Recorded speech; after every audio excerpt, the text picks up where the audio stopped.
What's the pipeline of like Starbucks to Amazon worker, like barista to software engineer? Define pipeline for me. Like, do you start off as like, I feel like you're born, you do whatever you do in the Northwest, you go down to the fish market, watch those guys toss fish and everything. Then you grow up where you can kind of start being a barista and everything. And then you're like, all right, I can't do this anymore. I got to start getting a real job. And now I'm going to be going to college and becoming a software engineer in Amazon. Because that's the only thing, I'm only asking that because I don't know much about Seattle. Okay. Tried to research, couldn't find much more than Starbucks and Amazon. I mean, I know people who've worked at Starbucks. So that's like a high school job or college job sometimes.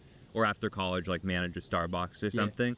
Amazon, I don't know a ton about Amazon, to be honest. No? I feel like it's most of the people I know who work there are more people who moved to Seattle to work at Amazon. Okay. But you're also asking someone who has only ever worked in nonprofits or done stand-up comedy about Amazon. So I'm like, the customer service barista work, I can tap into that a little bit more. Amazon, we're all just talking about, I know as much as you do. Okay. What's the touch and go on people, on their thoughts on like Amazon, like from Seattle? I mean, I don't think people think it's cool. They don't like it.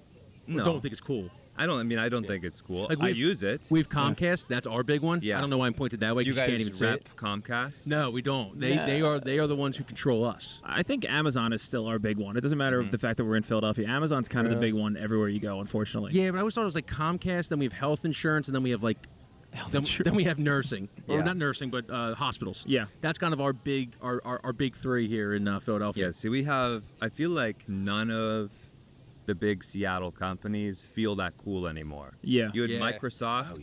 And Microsoft, I think for a long time you had, like during the like early era where you're like Bill Gates was the prime like good billionaire for a while. And then I think they like laid off so many people recently who've been there forever and they have so much profit that you're like, well, I don't know if I really want to be like go hard for Microsoft. And then Boeing, the clippy, the paper clip on Microsoft Word isn't as cool as it used to be. No, he's anti-union now. He's just like we're looking for Boeing, cheap. Boeing's not doing so good. Boeing's out there too. Yeah, Boeing's the big one. Dude, you guys might have shout out to New York, but you guys might have the most evil corporations in one per capita. The most liberal city with the most evil corporations within like 3 miles. I had like an old regional joke that but like Seattle, this is true for both Seattle and San Francisco, but the friend I had in Seattle, this was like the real guy. Yeah. For a while he lived it was like him and 3 roommates in this beautiful rented house on the water. Yeah. It was like 4 stories, they had an elevator, and he's like very, very leftist dude. And I was like, Seattle's the only city where you can meet a socialist with an elevator in their house. Yeah, okay. That's pretty good. Right. Yeah, that's pretty good. I like that. Yeah, that's exactly right. Yeah, you don't find many socialists with elevators in the house in the Northeast here. It does feel like I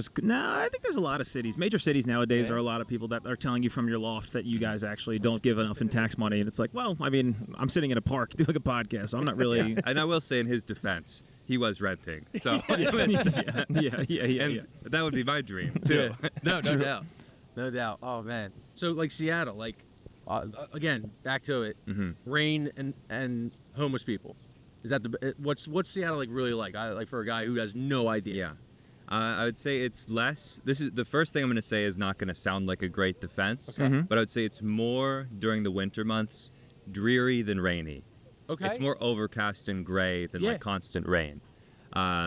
And if you like being indoors for a bit, and that's when comedy is prime time. Sure. Comedy is the best. I think that's not only true about Seattle, probably true about like the Northeast, I suspect as well. Yeah. But it's so beautiful during the summer. I don't think you can find on a good day a more beautiful part of the United States than the Pacific Northwest in the summer, because it's like 78 degrees, everything's still green, not too humid, there's a lake, there's mountains. Totally gorgeous. That's sexy as hell. Well, speaking of being in Seattle on a dreary day, when Twilight came out, was that like a big time for you guys? I think it was a big thing. Yeah, Did it especially resonate at all? I was thinking a little bit about not Twilight specifically for this, but kind of small towns with a movie that was shot there. Yeah. Like, 'cause I think it was big for Forks in its own way. Whether I'm sure people who live there have like their own. This is good and bad. But it's almost creates like a tourism industry.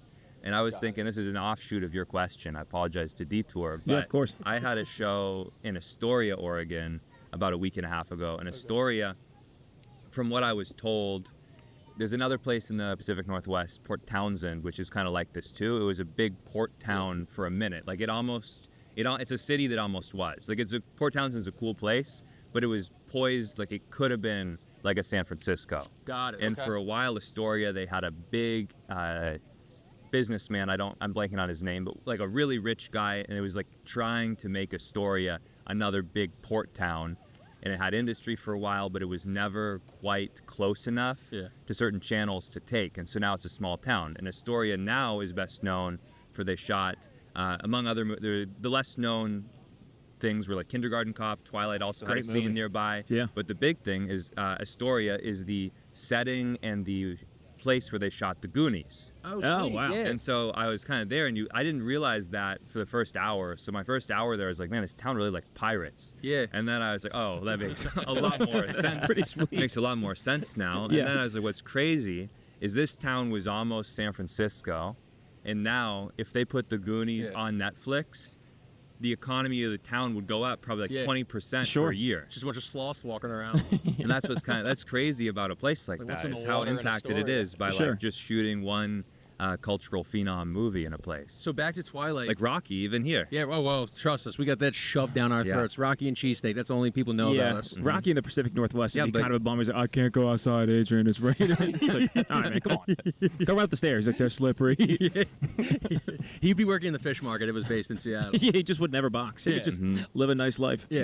My dumb regional jokes I've been doing while I'm here. Sure. That my favorite thing about Philadelphia is that I think if you work at the museum, it must be a rough day because you're like, oh, it's going to be busy. Yeah. You just watch everyone run up the stairs to the Rocky statue, see the museum, and turn around and go home. Yeah, 100%. And then what I also like is you got it's a recreation, but you have the Thinker statue.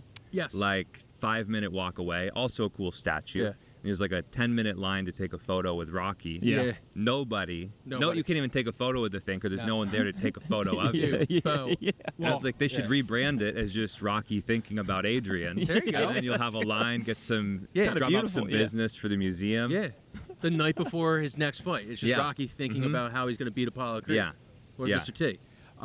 The funny thing is you mentioned that is because I've lived in Philadelphia for 15 years. Yeah. I've been to the Art Museum one time, and it was 3 months ago, the first time I ever went. I thought it was sick. I loved it.